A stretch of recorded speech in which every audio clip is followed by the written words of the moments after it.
दोस्तों नमस्कार। दोस्तों मैं जसबीर सिंह ग्राम कुई से हूँ। दोस्तों आपको पता है जैसे आजकल लॉकडाउन चल रहा है और ये लॉकडाउन अभी इसका दूसरा चरण चल रहा है। महामारी इतनी फैल चुकी है कि मोदी जी को भी लॉकडाउन का दूसरे चरण के लिए फैसला लेना पड़ा। दोस्तों हमारे गढ़वाल क्षेत्र में जो युवा लोग थे, जो बाहर होटलों में काम करते थे, फैक्ट्रियों में काम करते थे, बहुत सारे लोग बेरोजगार हो रखे हैं और काफ़ी सारे लोग जो है कि अपने घर पहुंच चुके हैं।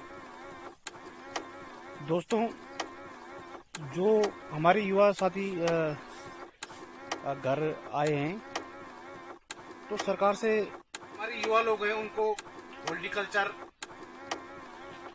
और एग्रीकल्चर और जो बागवानी है इससे संबंधित जो है प्रशिक्षण दिया जाए, ताकि अगर लॉकडाउन अगर आगे बढ़ता है तो हम लोग खुद अपनी सब्जियां उगा करके अपने घर के लिए तो सब्जियां पैदा कर सकेंगे।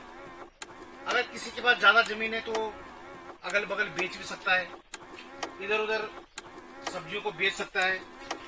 लेकिन हम अपने घर तक के लिए ही सब्जियां अगर पैदा करते हैं तो हमारी आर्थिक स्थिति अच्छी तो नहीं हो पाएगी, लेकिन हम अपने परिवार के लिए कुछ कर सकते हैं। क्योंकि आज इस महामारी ने इंसान को एक चीज बता दी है कि आदमी दुनिया की जो और सुख सुविधाएं हैं उनके बिना रह सकता है, उनके बिना वो जी सकता है, लेकिन अन्न के बिना नहीं जी सकता। और चीजों का जुगाड़ कर सकता है, कपड़े का जुगाड़ कर सकता है या पुराने पहन सकता है, रहने के लिए किसी तरह का ओढ़ना आढ़ना करके जो है रह सकता है।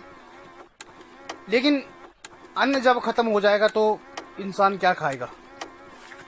दोस्तों मैंने भी लॉकडाउन शुरू होने से पहले एक मन में निर्णय लिया था कि मैं घर में रहकर अपनी बागवानी करूंगा, और अभी ये 20 या 22 दिन हुए हैं मैंने वो जो शुरुआत की थी उसका ये नतीजा है। ये यहाँ पे देखो काफी अच्छी फसल ना कह करके एक छोटा सा एक बगीचा मैंने बनाया है। इस बगीचे में देखो ये काफी अच्छी शुरुआत है और मुझे संतुष्टि है कि मैंने कुछ किया है। तो मेरा गांव में रह रहे लोगों से, जो युवा बाहर होटलों में काम कर रहे थे, फैक्ट्रियों में काम कर रहे थे, अभी वो घर में हैं, तो उनसे अनुरोध है, पहले तो ये कार्य हमें भगवान ने इतना अच्छा क्लाइमेट दिया है, इतनी अच्छी जमीन दी है, हम लोग बहुत कुछ कर सकते हैं। लेकिन आज पैसा सर्वोपरि हो गया है। आज से पहले जो पैसा तो जो था उसका काफी अच्छा वो था कि पैसा है, लेकिन आज वो पैसा बेकार है। क्योंकि आदमी को पैसा नहीं बल्कि खाने के लिए अन्न चाहिए, सब्जियां चाहिए, फल चाहिए, फ्रूट चाहिए। तो मैंने भी सोचा कि मैं थोड़ी मोड़ी शुरुआत करूं। मैं भी एक दुकानदार आदमी हूं, मेरा भी टाइम दुकान में ज्यादा व्यतीत होता है। लेकिन मैंने इस लॉकडाउन को शुरू होने से पहले एक छोटा सा एक काम किया था। ये तो पॉली हाउस के अंदर है, लेकिन बाहर भी मैंने कुछ सब्जियां बोई है, मैं आपको थोड़ी देर में बताऊंगा। तो मेरा कहने का मतलब ये है कि हम लोग आजीवन भी इस काम को कर सकते हैं। हिमाचल प्रदेश एक उदाहरण है कि जो लोग वहीं पे बागवानी करते हैं, सब्जी पैदा करते हैं, वो लोग अपनी आजीविका, उनकी जो आजीविका है लगभग ज्यादातर लोगों की सब्जी, फ्रूट और कृषि पर डिपेंड है। तो हम लोग भी इस काम को लाइफ टाइम कर सकते हैं।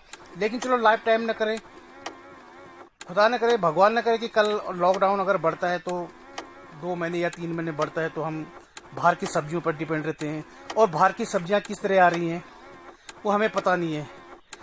जैसे आपने कुछ वीडियो व्हाट्सएप फेसबुक में देखा था कि बाहर से जो सब्जियों को लोग जो है कि प्रदूषित कर रहे हैं, उन पे सब्जियों के साथ जो है छेड़खानी कर रहे हैं, फलों के साथ छेड़खानी कर रहे हैं।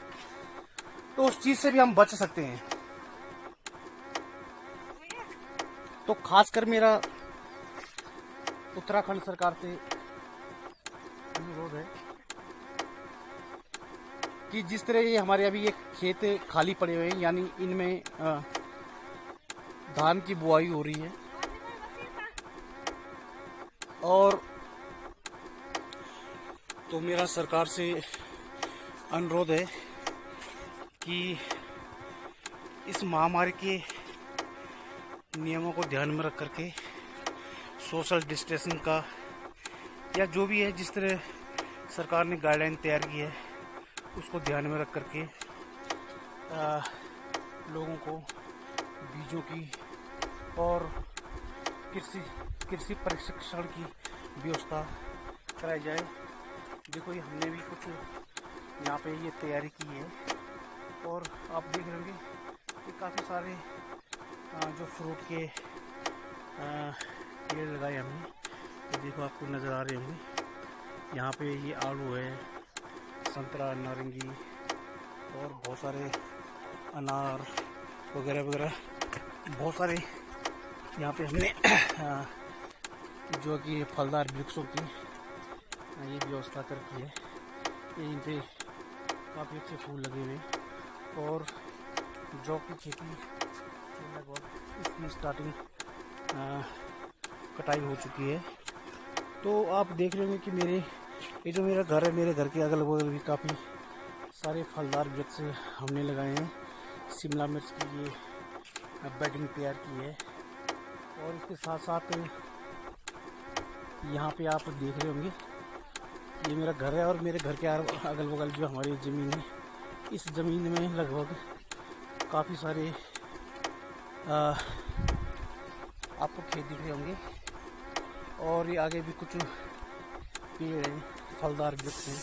तो कहने का मतलब है कि हमारे पास भगवान का दिया हुआ काफ़ी कुछ अच्छी क्लाइमेट है, अच्छी ज़मीन है कि हम लोग बहुत कुछ कर सकते हैं, बहुत कुछ पैदावार कर सकते हैं। और ख़ासकर इस महामारी में, ये जो महामारी चल रही है, और महामारी को देखते हुए ये जो लॉकडाउन है, इसका जो दूसरा चरण चल रहा है, तो इस दूसरे चरण का भी कभी कोई वो नहीं है कि ये कितना कारगर साबित होता है। तो मेरा उत्तराखंड सरकार से अनुरोध है कि इस तरह की हम शुरुआत कर सकते हैं, एक अच्छी शुरुआत कर सकते हैं, ताकि हमारे जो युवा भाई बाहर से आ रखे उनको भी एक काम मिले, और उनकी भी आजीविका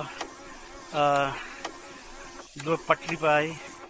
क्योंकि अभी भी अगर लॉकडाउन खुलता भी है तो उन लोगों के मन में संकोच रहेगा कि हम जाएं या ना जाएं। तो इस लॉकडाउन में अगर खुलता भी है तो 6 महीने का टाइम लगभग लग जाता है। 6 महीने का आदमी को सोचने में लग जाएगा कि कहाँ जाना, क्या जाना, या मालिक रखता है नहीं रखता है। तो हमारे पास श्रम शक्ति की कमी नहीं है, बहुत अच्छी श्रम शक्ति हमारे पास, युवा लोग हैं, अच्छी ज़मीन है। बस साथ चाहिए तो सरकार का, इस सरकार इस तरह के प्रशिक्षण दे दे, बीजों की उपलब्धता करा दे, और लोगों को जो हमारे पारंपरिक जो खेती है उसके साथ साथ इस तरह की जो है कि व्यावसायिक खेती, जिसे हम कहते हैं कि व्यावसायिक खेती, इस तरह की खेती का भी साथ साथ काम करवाए, ताकि लोगों की आजीविका सही हो जाए।